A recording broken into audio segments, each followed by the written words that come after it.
Aujourd'hui, on va comparer deux extrêmes du camping-car. Et je le dis parce que c'est des questions que c'est même pas des questions, c'est des raisonnements que vous avez tous au moment où vous venez à cette idée de vivre dans un camping-car, ou même quelquefois de commencer à faire du camping-car, entre le passage de l'appartement ou la maison à un camping-car, ben forcément il y a une transition, et cette transition peut être plus ou moins difficile. Donc on se pose souvent la question, est-ce que j'opte pour un petit véhicule type un peu van ou petit camping-car un peu réduit, ou est-ce que je passe sur un véhicule comme celui-ci qui, je dirais, est à la limite du camping-car parce qu'on est quasiment au-dessus, c'est un liner, hein. Donc après on part sur des espèces de bus qui sont voilà, comme les Concorde, les Morello, etc. On est ensuite sur du très gros. Là on est encore sur quelque chose de circulable et d'acceptable. Mais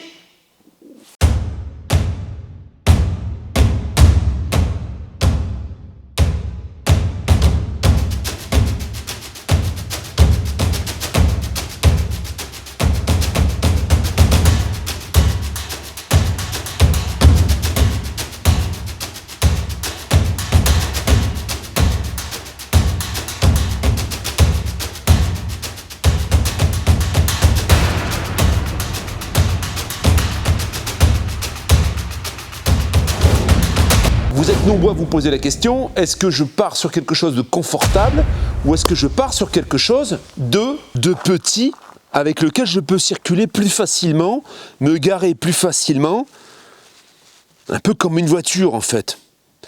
D'un côté, on connaît la conduite d'une voiture, et c'est vrai que quand on passe à un engin comme celui qui est à côté, comme ce Knos, ben on peut avoir une certaine appréhension, donc on cherche plutôt un véhicule facile, et facile à circuler et facile à garer. Et au contraire, ben quand on sort d'un appartement avec l'habitude d'avoir de l'espace, quand on passe dans un véhicule comme ça, il y a quelques concessions à faire aussi.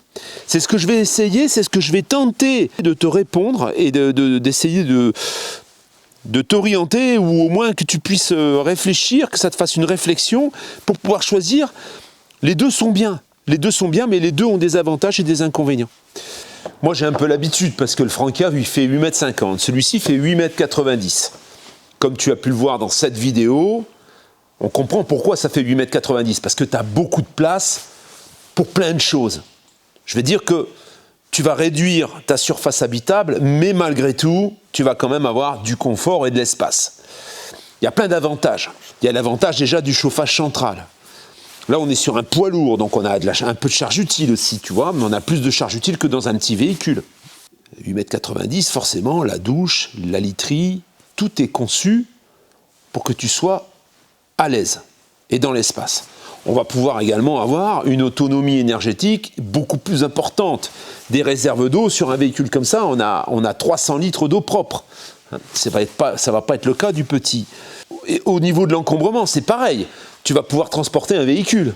Tu vas pouvoir mettre dans la soute à l'arrière une moto, un scooter, des vélos électriques qui seront à l'abri des regards à l'intérieur. Et ça, c'est pareil, c'est un énorme avantage.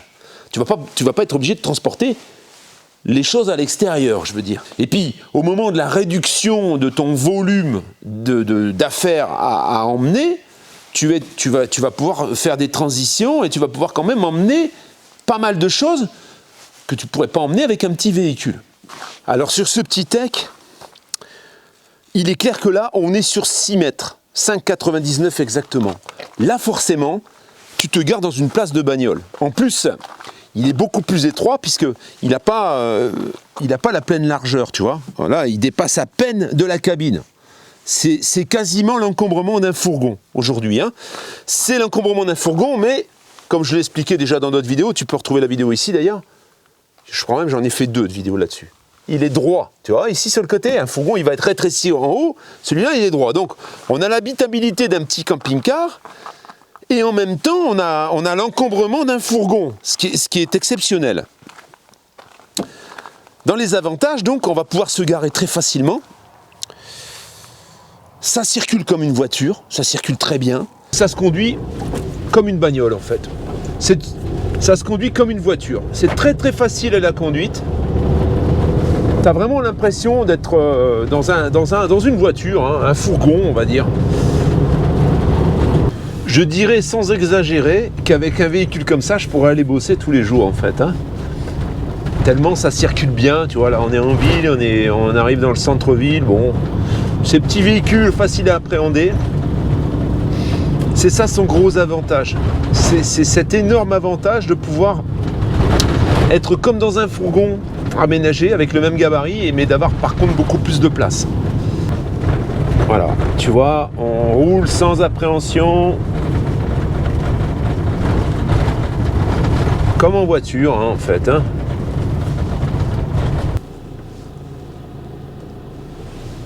Voilà, tu vois, on va se garer là, tu vois. On va se garer. Et on va pas prendre de place. Regarde le rétro. Voilà. Et voilà, tu vois, on dépasse pas du stationnement. On va regarder ça dehors, tu vas voir. Tu vois ici, regarde. On n'est pas encore au bout. Et devant.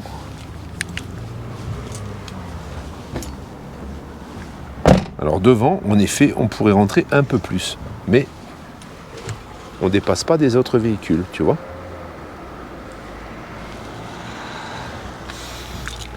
C'est tout l'avantage de ce type de véhicule. Le stationnement est très facile, il n'est pas large. En plus, tu vois, on a encore la place sur les côtés. Regarde. Voilà, regarde par terre, la ligne blanche. Et si tu regardes de l'autre côté, c'est un peu pareil.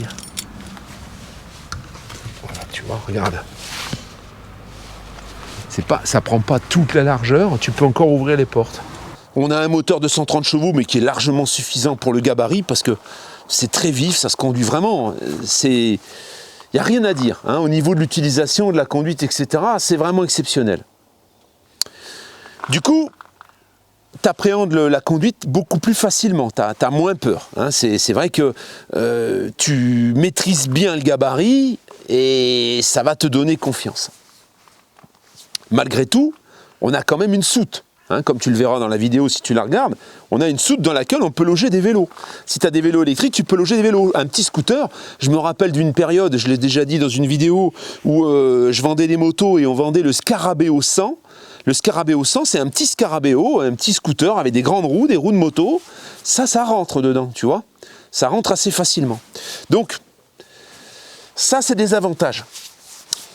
Maintenant, on va parler des inconvénients. Les inconvénients, alors, sur le péage, tu n'auras pas cet inconvénient, parce que la plupart du temps, les moins de 3 mètres sont détectés comme des camping-cars, et tu passes en classe 2. Donc ça ne va pas les départager. Que tu sois avec le petit ou avec le gros, il y en a, ils vont me dire, oui, mais normalement, tu dois payer de la classe 3 ou de la classe 4. Non. Oui, bien sûr, normalement, mais aux barrières de péage, on ne te détecte pas comme une classe 3. Hein, la plupart du temps, alors il y a certains maintenant qui commencent à détecter les essieux. Jusqu'à présent, tous les renseignements qu'on m'a donnés et qu'on m'a rapportés sur ce type de gabarit de véhicule, c'est toujours de la classe 2. Donc on ne peut pas en faire un inconvénient. La taille. La taille, oui, la taille c'est un inconvénient. Si tu décides de faire les centres-villes, par exemple, hein, c'est vrai qu'il y a des endroits, par exemple, tu vas aller te garer à Charolles sur l'aire de stationnement camping-car, celui-ci, ça va vraiment être limite. Tu vas devoir faire passer ton porte-à-faux sur les places gazon et tu ne vas pas pouvoir te garer n'importe où. Parce que toutes les places ne sont pas où tu n'as pas la possibilité de passer dessus la bordure. Si tu ne peux pas passer dessus la bordure, ben à Charolles, si les places qui sont dédiées, ou qui ne sont même pas dédiées d'ailleurs, les places qui pourraient te permettre de te garer, si elles sont prises, ben tu es un peu marron. Au niveau des inconvénients, un gros véhicule comme ça, tu as 3 essieux, donc il y a un ripage. Il y a un ripage au niveau des roues ici, qui est quand même important. Au moment où tu vas braquer, que tu vas tourner, que tu vas vouloir faire un demi-tour, bah ça va être beaucoup moins maniable qu'un petit véhicule, parce que forcément, le rayon de braquage va être beaucoup plus important, ça va riper. On est en plus sur une propulsion, pas une propulsion, on est sur une traction. Alors l'autre aussi est sur une traction. Sauf que celui-ci, si tu descends dans l'herbe fraîche, mouillée, L'été, on n'a aucun problème, mais l'hiver, par exemple, quand l'herbe commence à être un petit peu, il y a une rosée, etc., tu te tanques. Hein, tu ne sors pas. Donc il faut faire attention, il faut prendre des dispositions. Tu ne peux pas te garer n'importe où. Si tu décides de te garer dans la pâture, tu vois, moi je suis allé à Oléron, il y a des places qui sont à moitié goudronnées et tu as l'avant du véhicule qui est sur le gazon. Bah, ces places-là, moi je les évite, je ne les prends pas, parce que le lendemain matin, c'est un peu la loterie après. Je ne suis pas certain de pouvoir sortir. Donc je me mets plutôt sur les places complètement goudronnées, ou en cailloux, ou les places stabilisées. On va également avoir un problème par rapport à l'autre, c'est la garde au sol. Il est vrai que le véhicule est très bas, il a un gros porte-à-faux.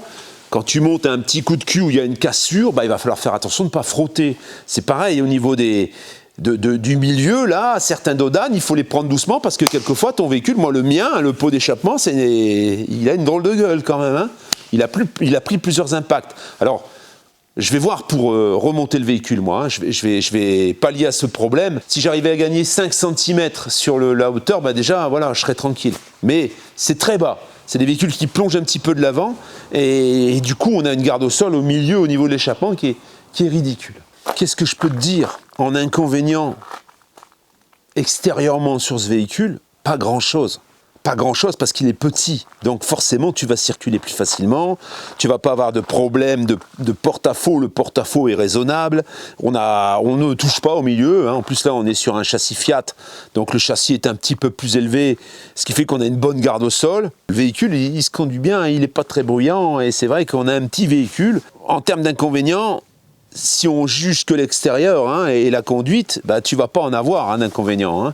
Concernant l'autonomie du véhicule, par exemple, l'autonomie en électricité, tu auras moins de panneaux solaires sur le toit, parce que tu as beaucoup moins de place. L'autre, tu as un toit énorme, tu peux en mettre, d'ailleurs, il est bardé de panneaux solaires, le Knos qui est ici. Mais ici, oui, tu auras peu de place, parce que si tu as l'antenne, tu as le panneau solaire, les lanterneaux, oui, déjà il va falloir des gabarits de panneaux solaires assez petits, et du coup ça te réduit l'autonomie et la possibilité d'avoir beaucoup de solaire sur ce véhicule. Qu'au niveau du match, si on mettait une note, c'est vrai qu'au niveau de la facilité à circuler, la facilité à se garer, au niveau de l'agrément de conduite même, on peut dire que celui-ci va être mieux placé. Le texte sera plus facile. Ce sera plus facile à appréhender que le Knos. Au niveau de l'agrément maintenant, au niveau de l'espace de vie en fait, je vais vite. On va en parler, ça va être assez rapide parce que finalement, voilà, il n'y a pas photo. Quand tu es dedans, tu as un salon qui est énorme, où tu n'es pas sur un coin de canapé, on va dire ce qui est. Tu as de la place, tu as une grande table, tu peux accueillir des gens, la convivialité là, ici, c'est vraiment. Tu peux vraiment profiter de cet aspect dans ce véhicule. Et tu peux inviter des gens à l'apéro, tout a de la place. Tu as une cuisine, comment dire, qui est magnifique, quoi. Tu as une cuisine qui est magnifique, avec un évier, ça te fait penser à la maison, tu comprends? Une cuisine digne de ce nom, avec une plaque de feu, bon là c'est une plaque de feu, mais tu pourrais avoir une 3 feux, 4 feux, ça sert pas à grand chose, mais là on a une de feu, on a un évier, un gros évier, avec un plan de travail comme à la maison, on a des rangements partout. Tu peux vraiment faire comme chez toi presque. Je dirais, elle a pas grand chose à envier à un petit appartement. C'est sûr que bon, il y a des maisons avec des cuisines énormes, mais je veux dire, la transition, elle va être beaucoup plus facile quand tu aimes faire la cuisine. Ça va être beaucoup plus facile dans ce véhicule que dans un petit véhicule.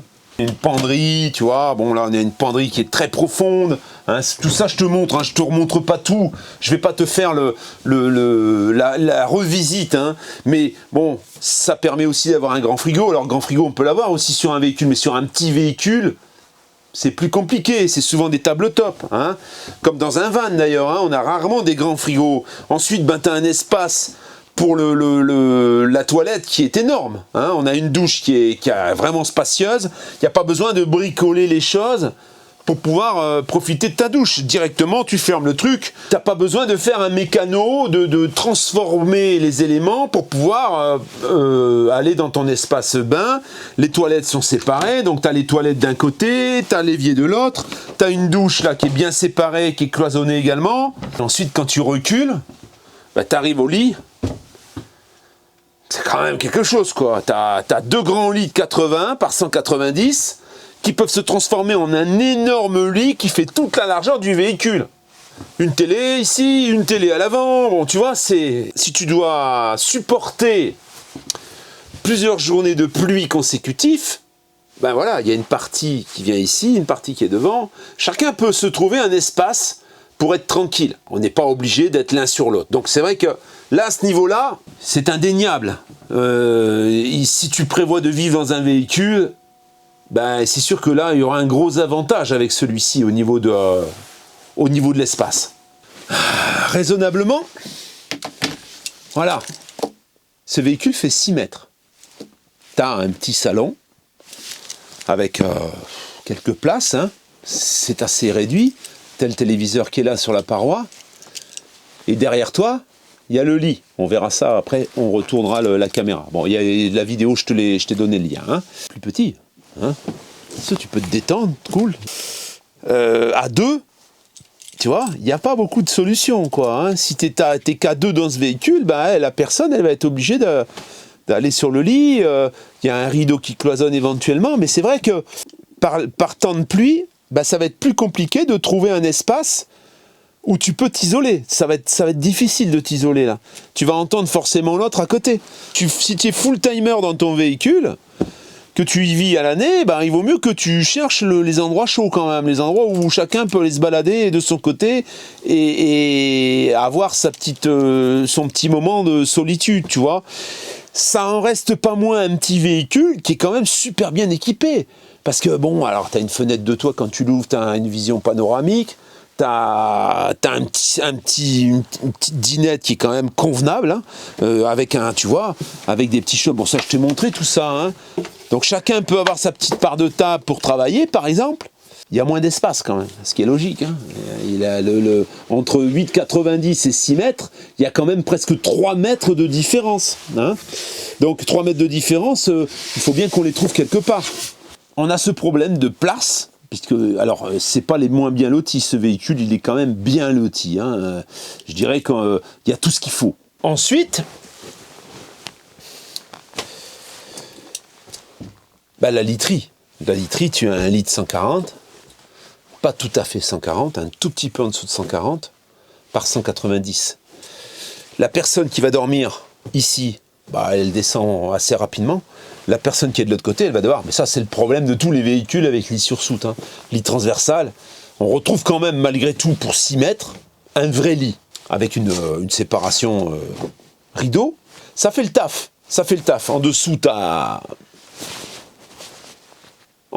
la soute, dans laquelle, comme je te l'ai dit tout à l'heure, tu peux ranger ce que tu veux. Là, tu as la cuisine tout de suite ici, tu vois. Elle est là, la cuisine, avec un petit frigo table-top, qui remplit son rôle. Hein. Des plaques, tu vois, ici, les plaques 3 feux, avec un évier. Tu as tout ce qu'il faut. Tu as les rangements. On peut dire que tu as tout ce qu'il faut, mais c'est pas le même espace. Tu vois, la cuisine de l'autre côté, c'est une cuisine en elle sépare un peu les espaces, tu vois. Tu as la chambre qui est complètement au fond. Bon, forcément, hein, y a la place en plus. Hein.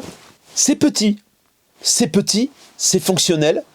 On a, tu vois, sur les côtés, comme je te le disais tout à l'heure, on a de l'espace. C'est pas comme un fourgon où on va être un peu rétréci au-dessus. On a des fenêtres qu'on peut ouvrir facilement pour aérer le tout. Tu vois, on a les lanterneaux, pareil, hein, voilà, on n'a pas le même espace. Donc là, je dirais que en termes d'habitabilité à l'intérieur, bien que ce véhicule soit super bien conçu, on peut donner le point, je pense, au Knos. Alors, il y a un autre système qui est d'ailleurs super ingénieux, c'est la douche. Pour la douche, comment ça va se passer? Eh bien, pour la douche, on a l'évier qui est au-dessus des toilettes qui sont ici. Donc, l'évier se bouge, bien sûr. Et la douche, là, je suis dedans, tu vois. Je suis dedans. Donc, on a tout dans le même espace. Hein, il est clair que pour pouvoir prendre la douche, il va falloir faire un petit montage Et forcément, bah oui, ça peut en gêner quelqu'un, hein. Ici, donc, tu as l'évier qui est sorti pour pouvoir pour pouvoir faire ta toilette, et tu as les toilettes à côté. Les toilettes, voilà. Bon. Au moment où tu veux prendre la douche, comment ça se passe? Eh bien, tu pousses l'évier, tu le verrouilles. Donc là, l'évier est au-dessus des toilettes. Et ensuite, qu'est-ce qui se passe? Tu mets ta paroi. En fait, tu as la paroi de douche qui est maintenue. Voilà, comme ça, tu vois. Alors, tu as des deux côtés. Tu as ce côté-là. Voilà, donc tu sors ta paroi de douche. C'est déjà un grand truc. C'est déjà un gros avantage parce que tu n'as pas de rideau, en fait, comme c'est le cas dans les fourgons quelquefois, alors pas tous. Voilà, tu vois, et ça, du coup, voilà. Et là, tu peux prendre une douche. Je sais pas si tu me vois. Tu peux prendre une douche. Moi, je suis grand, j'ai de la place. J'ai le lanterneau qui est au-dessus en plus, l'aération. Donc c'est quand même pas mal foutu, quoi. C'est pas mal foutu. Il y a un passage de roue qui est là, mais même le passage de roue me dérange pas. Voilà. Ah, j'ai quelqu'un qui arrive. Tiens, viens dé. J'ai même pas entendu arriver, tellement, tu vois, je suis obsédé par ma présentation. Attention. Regarde, arrête un peu de... Regardez, là, qui c'est ça? Voilà. Voilà, tu vois, on est à deux dans la douche. Maintenant, on va couper parce que peut-être il va se passer des choses dans la douche. Alors, que choisir? 6 mètres, ce petit tech, ou ce Knos qui fait 8,90 m, qui rentre même pas dans l'objectif de la caméra. Tout dépend encore une fois de ce que tu fais avec le véhicule. C'est vrai que si tu as l'habitude de bouger souvent et de parcourir beaucoup de kilomètres, d'aller dans des endroits où il fait plutôt bon, ben je te conseillerais plutôt en effet un véhicule un peu petit. Si tu es seul, un véhicule comme ça peut très bien convenir. Si tu es en couple et que tu t'entends très bien avec ta compagne et que vous pouvez supporter quelques jours de pluie dans un endroit exigu, c'est pareil, ça peut être très intéressant. Si tu viens de vendre ta maison, que tu sors d'un espace une maison qui était très grande, et que tu as décidé de vivre en nomade dans un camping-car, celui-ci sera beaucoup plus facile à appréhender après le confort, en fait. Hein, parce que tu vas quand même conserver une bonne partie de ton confort. Il y a des différences. C'est vrai que tu vas peut-être moins rouler qu'avec le petit tech. Peut-être que tu vas t'arrêter moins souvent, mais plus longtemps. Tu vas rester plus longtemps sur des spots en bougeant un petit peu moins.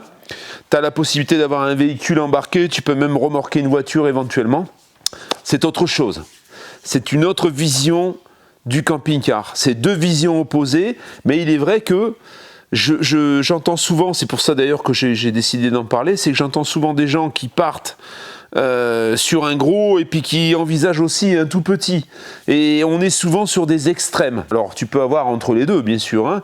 Tu peux avoir un véhicule qui va être à la fois plus petit et qui va avoir un grand lit, mais bon, on n'aura jamais complètement ce qu'on a là, et avec un moyen, on n'aura jamais ce qu'on aura complètement aussi sur un petit. Souvent, on a des porte-à-faux gigantesques, pour des véhicules même qui mesuraient 5,50 m, 7,50 m, 7,60 m, et bien on va avoir un gros porte-à-faux, un porte-à-faux qui va s'approcher de celui-ci.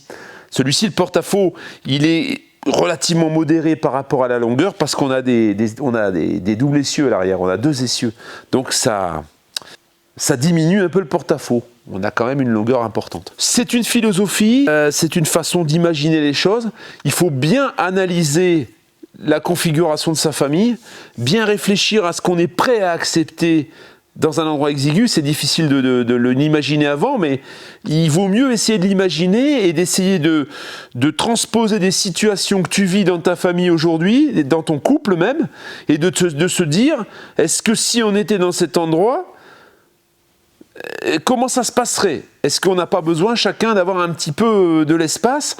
Est-ce qu'on va supporter le petit endroit? Est-ce qu'au contraire, on va réussir à imaginer rouler avec un engin qui est imposant alors qu'on se déplace en voiture habituellement? Tout ça, c'est des choses qu'il faut appréhender. L'un et l'autre, c'est deux choses différentes. Qu'est-ce que je peux dire de celui-ci? C'est un appartement roulant, regarde. Regarde cette longueur. Ça paraît ça paraît énorme. Enfin, il fait 8,90 m. Ça paraît énorme. Mais, en fait, il n'y a pas tant de différence que ça. Tu vois? On voit de combien ça dépasse, là. C'est clair, hein? 6 mètres. 6 mètres. 8,90 m. Ça te fait 2,90 m de plus. Tu vois? Regarde, on est pile poil. On est pile poil aligné. Il est clair qu'ici, t'achètes un appartement sur roue. C'est un véritable appartement. Il est clair que là, on n'est pas du tout dans le même monde. Et c'est vrai qu'au niveau de la comparaison, c'est très compliqué à comparer. On peut pas... En fait, pourquoi ça m'a donné... Tu vas me dire, c'est incomparable. Pourquoi tu fais une comparaison pareille? Parce que j'ai des abonnés qui comparent. En fait, j'ai des abonnés qui se posent la question, des gens qui veulent passer, qui ont vendu leur maison et qui veulent passer en full-timer dans un camping-car et qui se posent la question de savoir est-ce qu'on part sur un petit véhicule ou est-ce qu'on part sur un gros véhicule? Et c'est souvent des extrêmes. Ça veut dire qu'on va partir d'un van, on va hésiter entre un van et un véhicule comme celui-ci, en 3 essieux, tu vois. C'est pour ça que l'idée, elle est venue toute seule, hein, elle est venue par presque votre demande. Je ne vais pas dire que c'est vraiment une demande de votre part, mais je dirais presque que naturellement, avec les questions que vous m'avez posées, ça m'est venu d'autorité. Et comme je les ai les deux ici, et qu'en plus ils sont tous les deux disponibles, bah tu vois, voilà, ça m'a permis de pouvoir réaliser ce petit comparatif, qui n'en est pas vraiment un, puisque de toute façon, chaque véhicule a ses avantages et ses inconvénients. Ici, tu auras une place énorme, tu auras un véhicule qui sera certes plus long à manœuvrer et plus difficile à garer, mais est-ce que c'est vraiment le but d'un véhicule comme ça, de se garer dans un endroit exigu? Non. Le but d'un véhicule comme ça, c'est de se poser quelque part quelques jours, de profiter et de rebouger ton véhicule, mais tu bougeras ton véhicule certainement beaucoup moins que si tu as le petit qui est à côté. Le petit qui est à côté, tu tournes la clé, tu vas faire les courses avec. Tu peux te garer un peu partout, en fait, hein, sauf où il y a les barres de hauteur, mais c'est assez facile à garer, c'est assez facile à circuler. En fait, je dirais que le tech sera plus adapté à une vie à l'extérieur. Une vie à l'extérieur, comme tu pourrais l'avoir avec un van. Hein. Ça veut dire que tu vas plutôt courir après le soleil, parce que je pense que c'est le but de ce véhicule. Tu vas pouvoir bouger quasiment tous les jours et trouver une place très facilement. Avec l'autre, eh bien, tu peux bouger aussi, mais tu bouges certainement un petit peu moins. Et tu as tout le confort. Tu as un confort qui est exceptionnel pour un véhicule qui roule, en fait. Hein. Je dirais que, comme je l'ai dit tout à l'heure, un peu plus haut dans la vidéo, c'est presque un liner. Je dirais que c'est juste la marche avant d'arriver au liner. J'espère que cette vidéo t'a amusé, hein, ou à défaut qu'elle a pu te rendre service. Si éventuellement tu hésites et que tu te dis où je me positionne, comment je fais. Pour clôturer cette vidéo, il faut que je te dise que ces deux véhicules sont toujours disponibles. Sur le Knos, j'ai quand même quelqu'un qui passe ce week-end. Alors là, à l'heure où tu vois la vidéo, le week-end est passé, donc je saurai si oui ou non c'est vendu. Ce petit véhicule était vendu. Malheureusement, un accident de moto assez grave pour ce couple. Et en fait, pour te résumer un petit peu, hein, il a une BMW, une K1200, donc qui fait 400 kg. La moto est tombée et madame a essayé de rattraper la moto avec la jambe. Je te laisse imaginer ce que ça fait avec une moto de 400 kg. C'est un peu dommage parce que la K12 LT, en fait, la BMW, elle se couche et elle se pose sur les deux protections, les deux, c'est pas des parcs artères, c'est des espèces de gros butoirs qui évitent à la moto de se retourner complètement. Donc elle se couche sur ces butoirs et tu peux la redresser.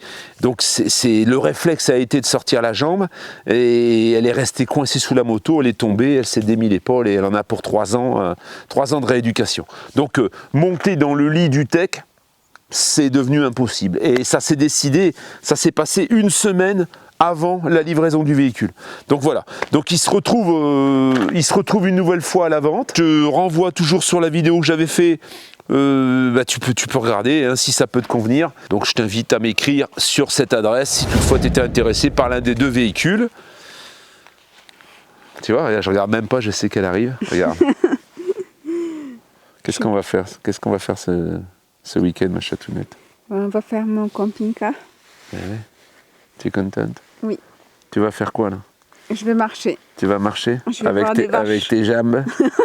Elle va marcher avec ses jambes. Tu veux vas pas voir aller les vaches? Toi, tu veux pas aller marcher. Hein, T'as peur d'attraper les muscles. C'est vache. Tous les jours, ce matin, quand je me suis fait des pompes là et tout, parce que ça y est, je suis sur la reconquête musculaire. Là. Hein. Bon, je vais avant qu'il fasse nuit. Vas-y, ma chatounette, je te prépare le repas. Tout sera prêt quand tu viens, tu n'auras plus qu'à mettre tes jambes sous la table. Voilà la famille, donc tu sais ce que je t'ai dit, hein, voilà, tu fais comme tu veux, hein, si tu es intéressé par ces deux véhicules, moi j'aimerais bien qu'ils dégagent, parce que ça me prend de la place, je te cache pas que, voilà, là je commence à être un peu surchargé, et ce serait bien que ça parte. Hein.